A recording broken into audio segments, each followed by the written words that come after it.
Welcome back to my YouTube channel. मेरा नाम है हीर और मैं आज आप लोगों के लिए आया हूँ कि इलेक्ट्रिक व्हीकल्स में गियर क्यों नहीं होते, क्यों उसकी रिक्वायरमेंट नहीं होती है। इसका रीज़न है कि इलेक्ट्रिक कार ले लो, इलेक्ट्रिक बाइक ले लो, इलेक्ट्रिक स्कूटर ले लो या इलेक्ट्रिक बसेस ले लो, इनमें गियर होते ही नहीं है।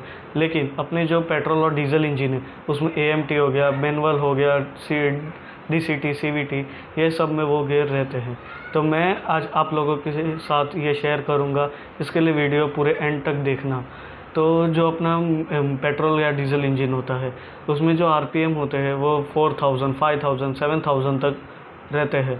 तो उनको जब भी रेड लाइन होना होता है तो रेड लाइन के बाद आपको गियर चेंज करना पड़ता है ताकि गाड़ी आगे पुल कर सके। और इलेक्ट्रिक व्हीकल्स जो होते हैं उनमें ये जो टॉर्क बैंड होता है वो बहुत बड़ा होता है, 20,000 25,000 तक टॉर्क बैंड रहता है उसमें। और नॉर्मल जो पेट्रोल इंजन हो गया वो आप जब भी ड्राइव करते हैं पेट्रोल या डीजल इंजन तो उसमें 5000 RPM पे रेड लाइन समझो करता है, तो उसके बाद आप गियर चेंज ही करते हो। पर कुछ लोग तो उसके पहले ही कर देते हैं। तो जैसे मैं आपको एक सिंपल एग्जांपल देता हूँ कि आप एक डीजल गाड़ी चला रहे हो, तो डीजल गाड़ी में आप पूरा फर्स्ट गियर डाला और पूरा 7000 RPM तक आप लेके गए। फिर उसके बाद 20-30 की स्पीड हुई पर आप उसके आगे जाना चाहते हो तो आपको सेकंड गियर लगाना ही पड़ेगा, नहीं तो आपकी गाड़ी आगे पुल नहीं कर पाएगी। तो ऐसा ही होता है कि उसमें एक लिमिट रहती है कि इतने RPM ही रहते हैं उसमें। तो जो अपनी नॉर्मल ये होंडा सिटी हो गई वो कुछ 4000 RPM पे रेड लाइन करती है। तो ऐसे ही इसका ये एग्जांपल है कि उसमें मोटर रहती है, तो मोटर जितनी बड़ी होगी उतनी उसकी स्पीड होगी। उसमें जो टॉर्क बैंड रहता है वो आपको डिस्प्ले पे शो हो जाता है, वो पूरा इधर से ऐसा लेके फुल ऐसा नीचे तक जाता है 20,000 25,000। इसके लिए उसमें गियर की नीड नहीं होती है। इसके लिए आपको इलेक्ट्रिक व्हीकल में गियर की नीड क्यों नहीं होती है, क्योंकि एक पेट्रोल या डीजल इंजन होता है तो उसमें एक RPM की लिमिट होती है, लेकिन इसमें RPM की लिमिट ही नहीं होती है। और इलेक्ट्रिक व्हीकल जो होते हैं उसमें आप समझो एक फर्स्ट गियर डाला, अगर दे दिया गियर, उसमें फर्स्ट गियर डाला, फर्स्ट गियर में आप पूरी गाड़ी को पुल करोगे 0 to 20,000 25,000, समझो 7000 RPM आगे बहुत ज़्यादा उसमें रहते हैं, क्योंकि वो गाड़ी खींचना पसंद करती है। तो जितनी ज़्यादा आप उसका एक्सेलेरेट, वो फर्स्ट गियर में ही 200 250 की स्पीड तक चली जाएगी। तो अब उसमें गियर की तो कोई रिक्वायरमेंट होती ही नहीं है। अब आप पूछोगे क्या ऐसा होता तो 500 700 या 1000 स्पीड तक वो जानी चाहिए थी। तो वो इसलिए नहीं जाती क्योंकि उसके मोटर पे डिपेंड करते। अगर उतनी स्पीड दे देते तो मोटर बड़ी हो जाती, गाड़ी का वेट बड़ा हो जाता। इसका बेस्ट एग्जांपल आपको दे दूँ तो टेस्ला का ट्रक ले लीजिए, उसमें मोटर के किलोवाट आते हैं, अलग अलग मोटर की, मतलब बड़ी मोटर छोटी मोटर ऐसा होता है। अपनी इंडियन मार्केट में अभी इलेक्ट्रिक गाड़ी में देख लो, टाटा नेक्सॉन EV हो गई, टाटा टिगोर EV हो गई, MG हो गई, होंडे की कोना इलेक्ट्रिक हो गई। तो ऐसी इलेक्ट्रिक गाड़ियाँ आने लगी।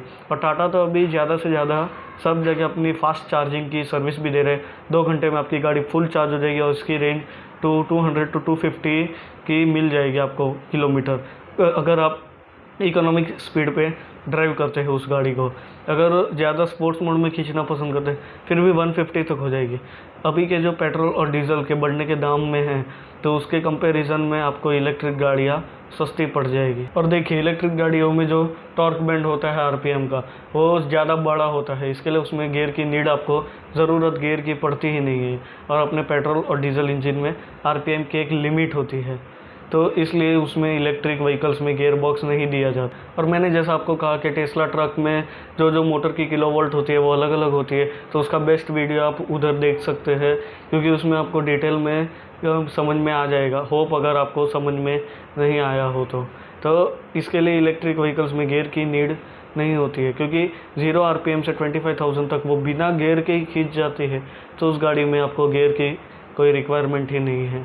और इलेक्ट्रिक व्हीकल्स में मोटर पे डिपेंड करता है कि जैसे 200 250 किलोमीटर की आपको मतलब मैक्सिमम स्पीड मिल जाती है, वो मोटर पे डिपेंड करता। मोटर बड़ी होगी तो ज़्यादा स्पीड मिलेगी, मोटर छोटी होगी तो कम स्पीड मिलेगी। और हाँ, इलेक्ट्रिक व्हीकल्स में जो मोटर की ये अपनी क्या बोलते हैं गारंटी या वारंटी होती है वो भी कुछ 60,000 या 65,000 ऐसे किलोमीटर के बाद आपको चेंज करनी पड़ती है। 3 साल में कुछ भी होता है तो टाटा मोटर्स कहता है कि उसको पूरा फुल रिप्लेसमेंट होता है। वैसे मोटर को तो कुछ होता नहीं है, फिर भी अगर कुछ होता है बाई चांस तो फुल रिप्लेस हो जाती है मोटर। तो इसके लिए इलेक्ट्रिक व्हीकल तो आप 60-65,000 तो आप बहुत पैसा बचा लोगे, तो आप उसकी नई मोटर जो डलवाना चाहते हो तो डलवा सकते हो। अब तो मार्केट में इलेक्ट्रिक व्हीकल्स का बहुत सारा कंपटीशन भी आ गया है। इलेक्ट्रिक बसेस हमारे यहाँ चलने लगी है, क्योंकि ये कभी कभार ये पेट्रोल सीएनजी ज़्यादा करके अपने ट्रांसपोर्ट व्हीकल जैसे रिक्शा ले लो और ये अपना बसेस ले लो, वो ज़्यादा सीएनजी पे चलते हैं। सीएनजी की आपको पता है लाइन कितनी होती है, तो बसेस में भी टाटा ने इलेक्ट्रिक व्हीकल्स निकाले हैं। और इलेक्ट्रिक व्हीकल्स में आपको गियर की नीड क्यों नहीं होती है, उसमें आप समझ ही गए होगे। उसमें एक डायल आता है, पी मतलब पार्क, आर मतलब रिवर्स, एस मतलब स्पोर्ट्स मोड और डी मतलब ड्राइव मोड। और सेम ही उसमें आपको पेट्रोल इंजन जैसा सब कुछ मिल जाता है, मतलब सिर्फ पेट्रोल नहीं मिलता है। और उसमें हाँ, एक मेन चीज़, गियर नहीं है तो मतलब आप समझ ही गए होगे कि उसमें क्लच पैडल नहीं होगा। और होप आप सब तो होशियार ही हो, तो समझ गए होगे, तो क्लच पैडल नहीं होगा, सिर्फ एक्सेलेटर ब्रेक जैसा एएमटी में होता है। तो गाड़ी आप मतलब ऐसे ही समझो कि स्कूटर चला रहे हो, जैसे बैठे चाबी घुमाई और निकल गए अपने रूट पे जहाँ जाना है। तो होप यू गाइस कि आप सब समझ ही गए होगे कि इलेक्ट्रिक व्हीकल्स में गियर क्यों नहीं होता है।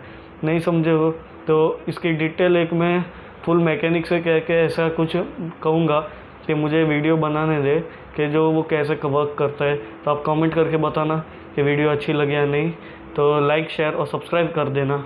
और आने वाले ऐसे ही दिनों में मैं ऑटोमोबाइल से रिलेटेड वीडियो लाता रहूँगा। Ride safe, have a nice day.